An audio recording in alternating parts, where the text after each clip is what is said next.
Gagawin ni Roberto ang lahat para hindi mapunta sa mga kamay ni Tanggol ang kanilang kapangyarihan. Samantala, tutulukan na sana ni Ramon ang buhay ni Roberto, ngunit napigilan naman ito ni Tanggol nang siya nakatanggap ng tawag mula kay Tanggol at sinabi na siya ay ligtas.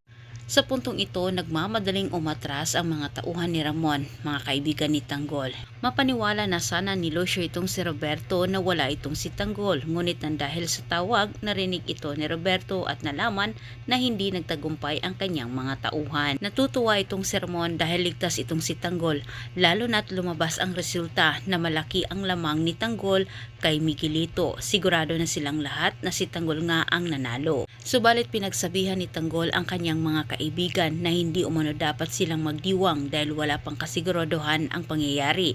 Wika ni Tanggol, lalo na't batid niya na ang mga gerero ay hindi sila papayag na mapunta sa mga kamay ni Tanggol ang kapangyarihan. Sinabi ni Tanggol sa kanyang ama na kailangan umano nilang maghanda dahil batid umano niya na may gagawing kababalaghan ang pamilyang gerero, lalo na umano itong si Roberto. Masaba ang kutob ni Tanggol na may mangyayaring hindi maganda umano sa gabi sa butuhan. Panigurado sinabi ni Tanggol na babaliin umano ng mga gerero ang resulta para lumabas na itong si Miguelito ang manalo. Samantala, hindi nagkamali si Tanggol sa kanyang duda sa gagawin ni Roberto. Tinawagan ni Roberto ang ulupong niyang tauhang si Lucio na hindi pa siya nadala sa kapalpakan nito. Mahigpit na ipinag-uutos ni Roberto dito kay Lucio ang kanilang gagawin. Sinisigurado naman ni Roberto kay Miguelito sa kanyang pamilya na sa kanyang gagawin, hindi na umano makakaupo si Tanggol sa posisyon.